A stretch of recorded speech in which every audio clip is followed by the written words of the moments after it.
Friends చూసాడు ఈరోజు అయితే మేము మా బన్ను గారికి అయితే స్నానం చేయించు. మా అమ్మ ఊళ్ళో చూడండి ఎంత బాగా కూర్చుందో. ఇందాక చూడాల్సింది అసలు మీరు ఎంత గట్టి గట్టిగా అరిసిందో. ఇప్పుడు మాత్రం ప్రశాంతంగా కూర్చుంది. బను బను బను ఓయ్ బన్నములు.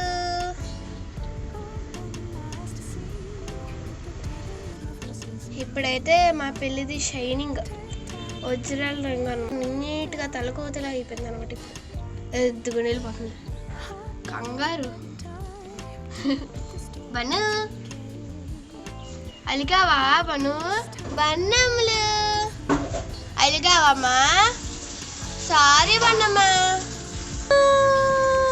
బన్నమ్మా బన్నములు సారీ నానా.